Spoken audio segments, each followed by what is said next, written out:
yes. So, okay, thank you. Record it. Okay. So today is the second meeting of macroeconomics, Islamic macroeconomics. And last week we have discussed about the aggregate supply and aggregate demand. And today we still talking about it, but with addition of Islamic teaching on it. Okay, I will present something.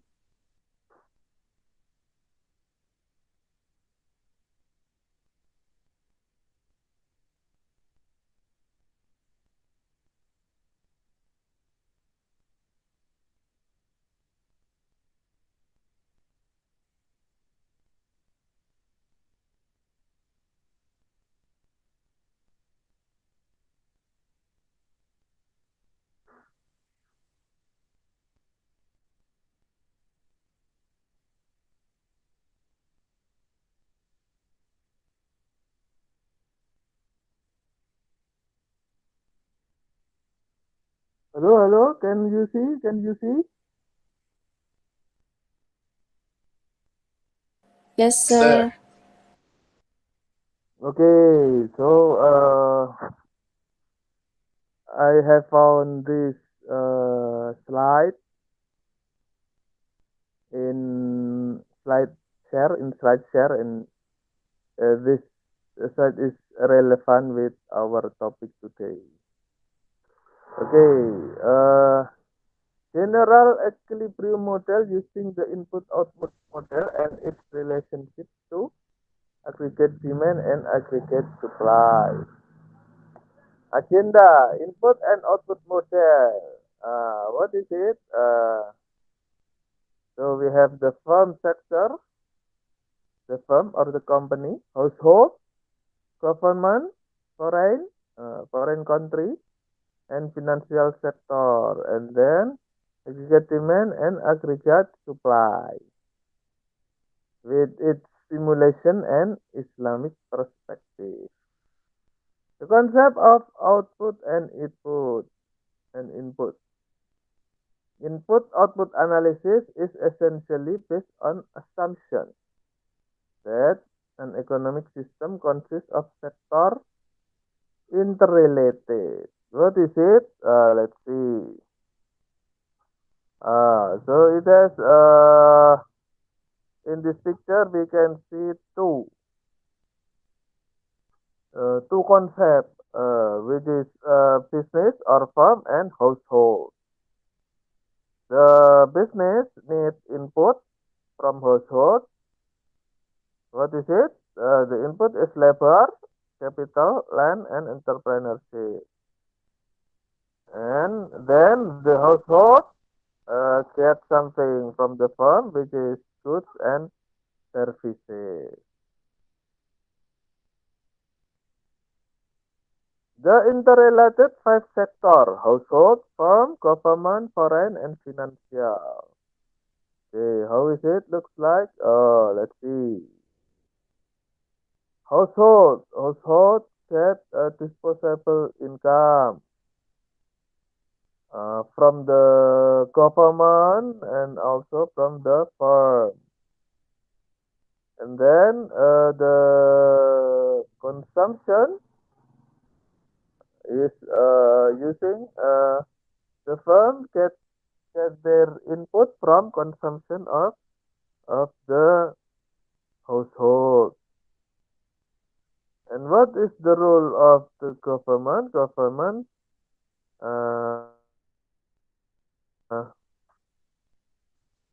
making policy about taxes and also transfer payment, just like in Indonesia We know about BLT, right? Bantuan langsung tunai. And what is the role of financial institution? Financial institution give lending money for the government and also for the firm, and the financial institution collect money from household. And what is the rest of the world? It means the foreign sector, the foreign sector. In a whole country, in a nation, we also doing transaction with another country. And so we call it export and import. Okay. The firm sector includes the component of the circular flow associated with the flow and the firm. Production means consumption plus investment plus government purchase plus net export. This equation is called national income identity and the most fundamental relationship.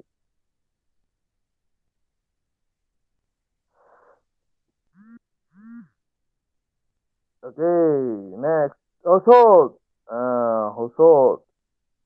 Household disposable income means consumption plus household saving. This is the what is it? The statement we need to remember. Government purchase plus transfer equal to tax revenue and government borrowing.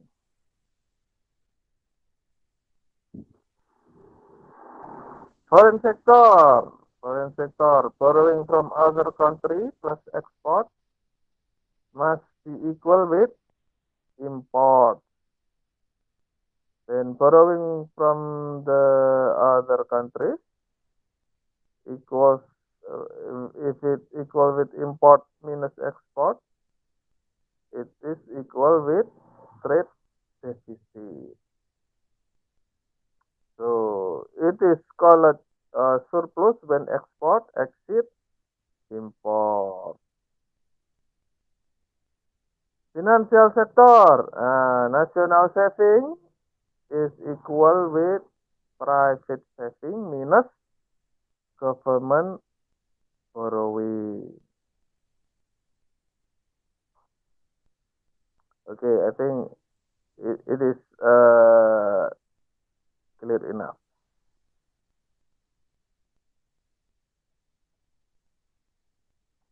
The metric input-output analysis, which make up a table containing description of the distribution of output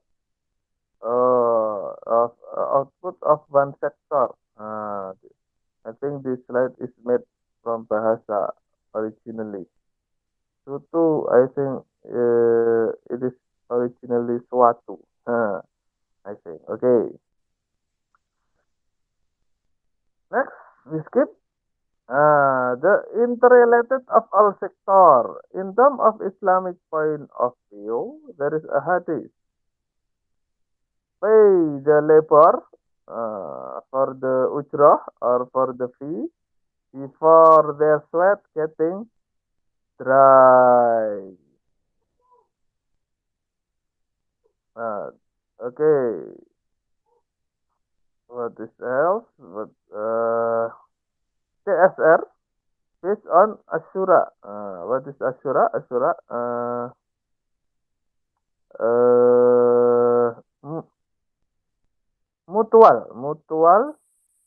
mutual consensus, right? The Ashura mutual consensus, and the sense of hidayah comes from Allah. Then by sunnah will be transmitting to human from individual, from majlis to majlis and surah to surah to solve human problem. How is it to the Islamic consumption by limiting the consumption itself. Uh, we will discuss it later and see it in the curve of aggregate demand and aggregate supply. Okay.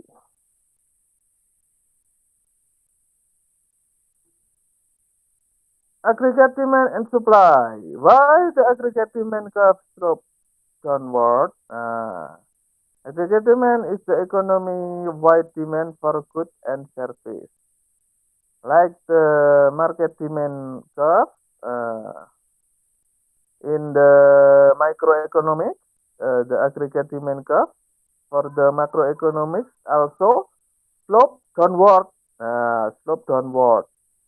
But for different reason. The reason for its downward slope are price level effect, which is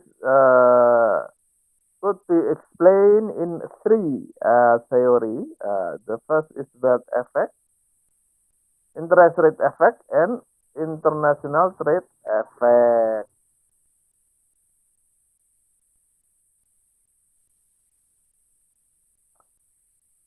Wealth effect. The change in price level cause change in purchasing power. Then, if people have enough purchasing power, the people consume more. The consume more means the change in aggregate expenditure. Interest rate effect. Uh, when the rise in price level mean decrease in purchasing power, then more money need to buy same quantity of goods and service. Then bonds sold to acquire more money. Interest rate rise, investment falls, aggregate expenditure fall. Okay. When something happen in the price level and the price level is falling down, it cause increase in purchasing power. Less money need to buy something. Money used to buy bond. Interest rate fall. Investment rise.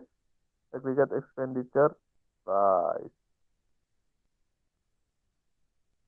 So that is the connection between the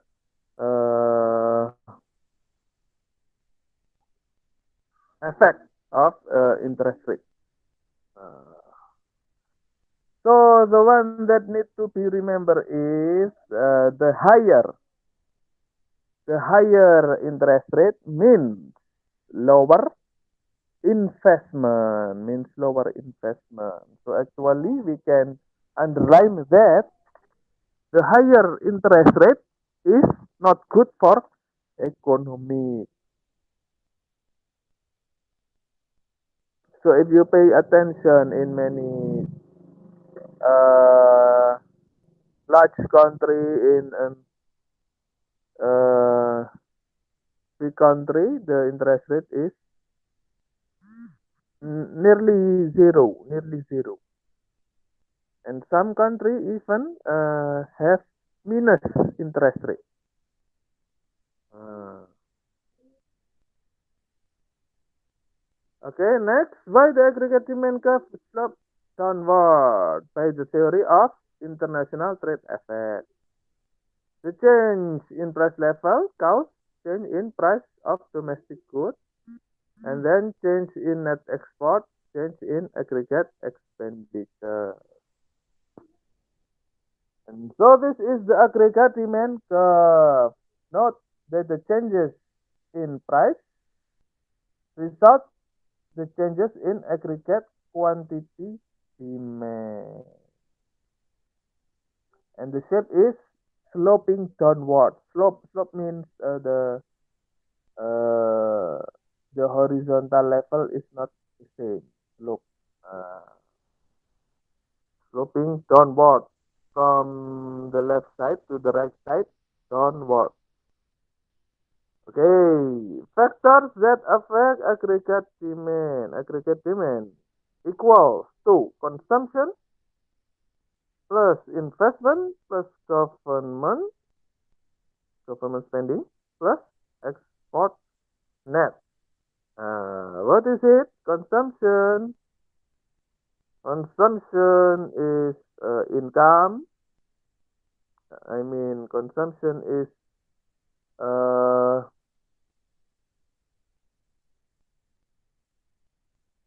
the factors affecting consumption is income, people income, and wealth, and their expectation, and demographic, and also taxes. The factors in affecting investment is interest rate, technology, cost of capital goods, and also capacity. The factors affecting net export is domestic and foreign income, domestic and foreign prices, exchange rate, and also government policy. Perhaps you better to read more about the politics of dumping, or you can learn more in uh, international business or international trade. Non-price determinant that causing changes in aggregate demand. What is it? Expectation. Expect future income when it increase, cause consumption increase today, and then aggregate demand increase.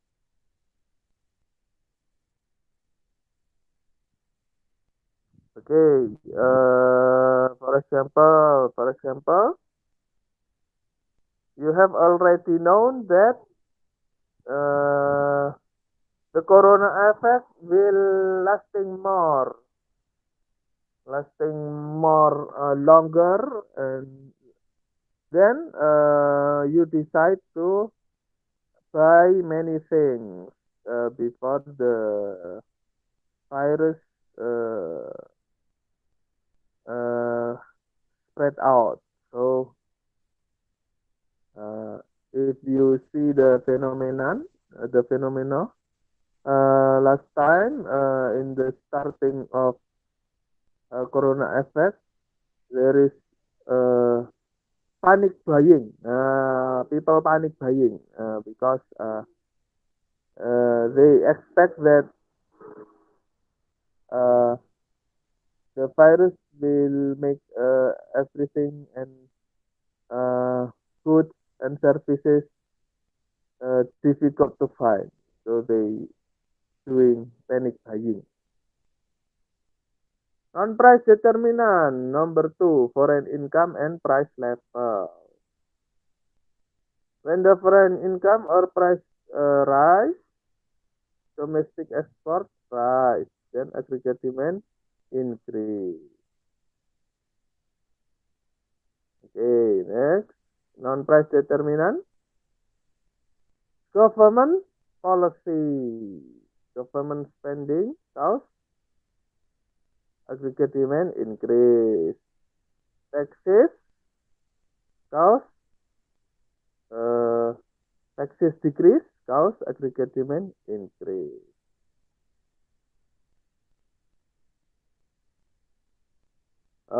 If you learn more about the the financial public finance in the Islamic public finance, there are two big ideas about this taxes. So The ulama consists of two big ideas. One group is not disagree with taxes, and they have reason and also hadith. And then another group is agree with taxes. Uh, what we can see in these ideas of macroeconomics that actually taxes is not good for the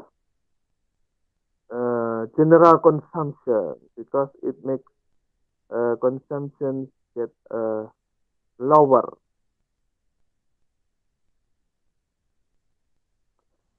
The shifting in the aggregate demand curve, so the curve could increase and it's shifting right side, or it could be it could decrease. So it moving left side. The effect of change in aggregate demand. Demand pull inflation. Rapid increase in aggregate demand outpaces the growth of aggregate supply, causing price level increase or inflation. Okay, so there are many types of inflation. If you have learned about macroeconomics, and one of the cause of the inflation is demand pull inflation, which is caused by the the large number of demand which cannot help it with the supply. So it causes the price growing too high, and we call it inflation. Short run aggregate supply. The aggregate supply is the total of all the firms in supply curve. It shows the quantity of real GDP produced at different price levels. The short run aggregate supply slope upward, upward because there is an increase in the price level, while production cost and capital are constant in the short run. So it causes higher profit margin.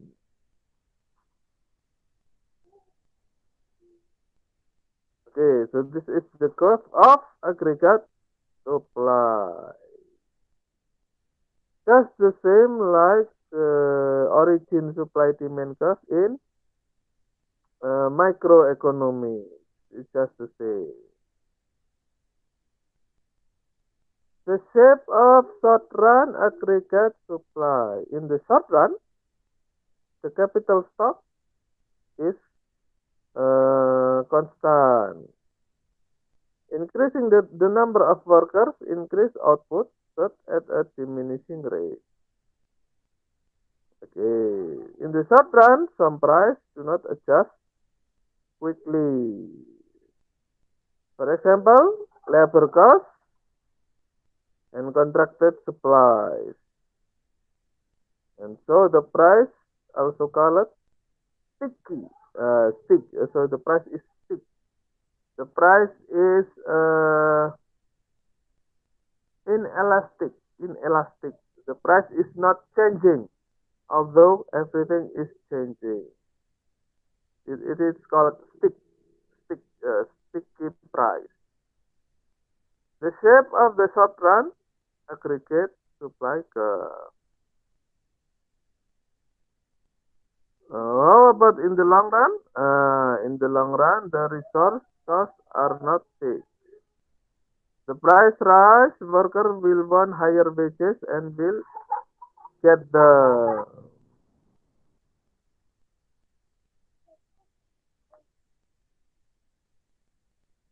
So let's see how is it. the long run aggregate supply curve? Oh, so the shape is uh, vertically in line.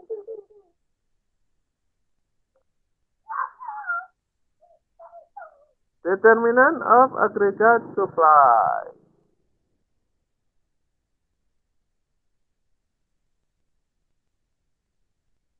The first is resource prices. If the resource price, the firms decrease quantity produced. Uh, why? Because it's the the material is expensive, and then causing the aggregate supply decrease.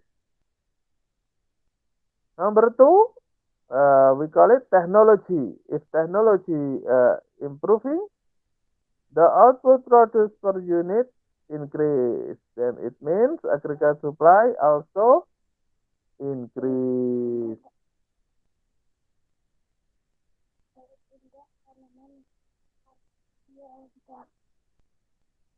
Determinant of aggregate supply. The next is what is it?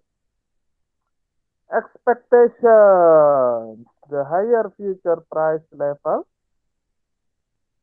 means the wages and other resource rise, and then aggregate supply decrease. So if people is afraid of the future, the aggregate supply is decreased.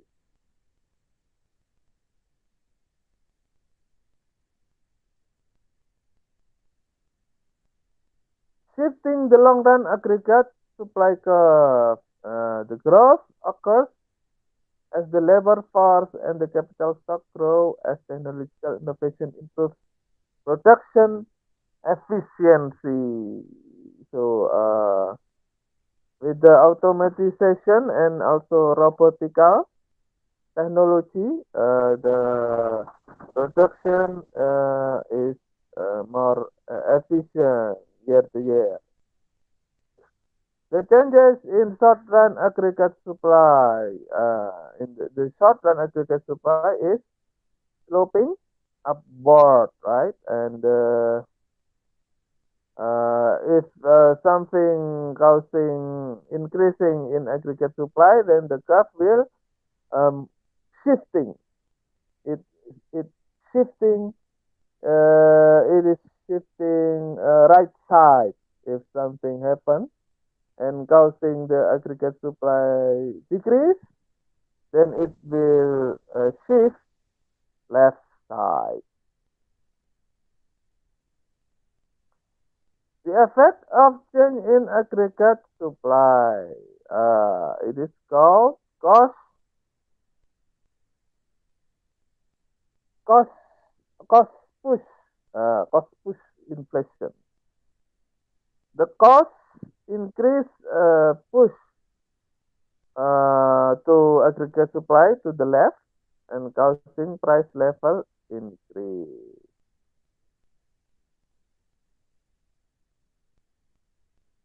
So the cost push inflation means if for example, the company want to produce something, but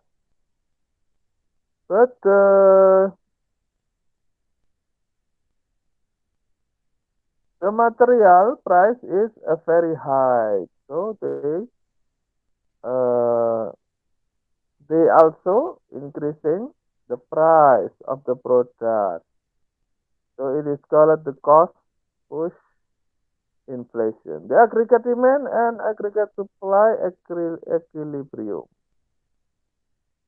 The aggregate supply in the blue line and demand in the red line.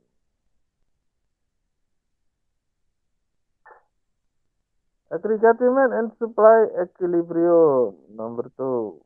Uh, and the changes. Okay, the first moving is uh, from 81 to 82. Uh, And then the last moving is from the point 2 to point 3, finding the new equilibrium at the price 3. Supply and demand in Islamic perspective. The concept of demand in Islam assess a commodity. Not everything can be consumed. Uh, Therefore, in theory of Islamic demand, discussing the demand of goods, halal, haram, and the relationship between the two. Whereas the conventional demand, all commodities just the same, can be consumed or used. Okay, the slide is over, but I need to explain something. So, let us see.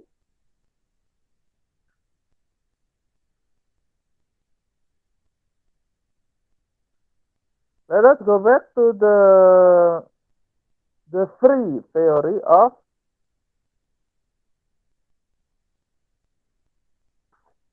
aggregate demand. Which is that effect, or and also interest rate effect and international trade effect. And what about it in Islamic view? So the wealth effect, uh, the wealth effect in Islamic view, the consumption of the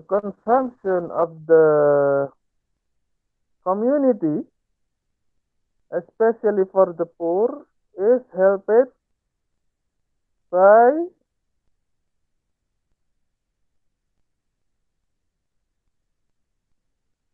is helped by zakat. Is helped by zakat. And so, if before zakat is paid, the only one who can do consumption is only the rich people. But after the zakat is uh, paid, after the zakat is paid, the poor people can do also consumption. So zakat is a very good help to promote national consumption.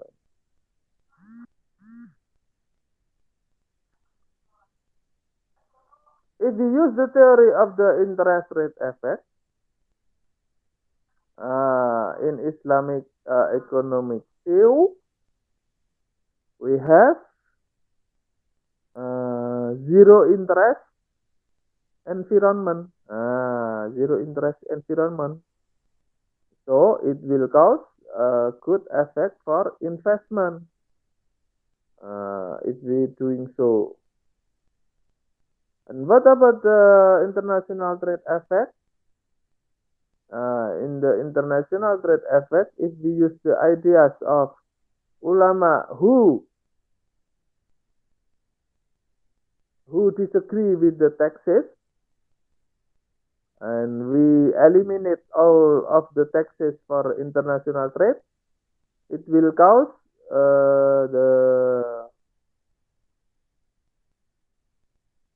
the production, the activity of import and export going further, and it will give a good effect for macro consumption. Okay, so that is the subject. I can explain it to you for today. Do you have any question?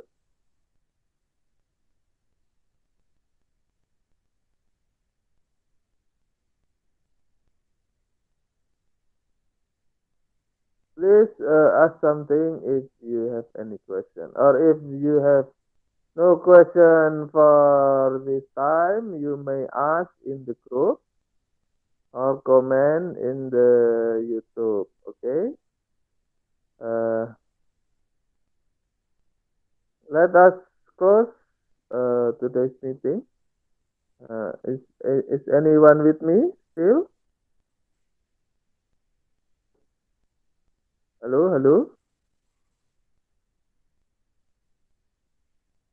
hello. Yes, sir.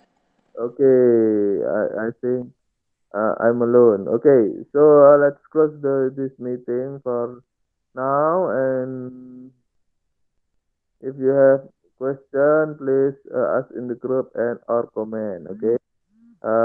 Subhanakallahumma bihamdika asyhadu an la ilaha illa anta astaghfiruka wa atubu ilaik. Tomorrow, I will sit in the class of Dr. Aisyah in UTHM for doing evaluation of your uh, the collect of the lecture and evaluation for the student. Evaluation for the student. I will ask Dr. Aisyah and attending her class. Okay. And I'll see you tomorrow, inshallah. Thank you for your attention. Sorry if there is anything unclear. See you tomorrow, inshallah, or next week. Wassalamualaikum warahmatullahi wabarakatuh. Waalaikumsalam Waalaikumsalam warahmatullahi warahmatullahi wabarakatuh. wabarakatuh. Ustaz. Waalaikumsalam warahmatullahi wabarakatuh.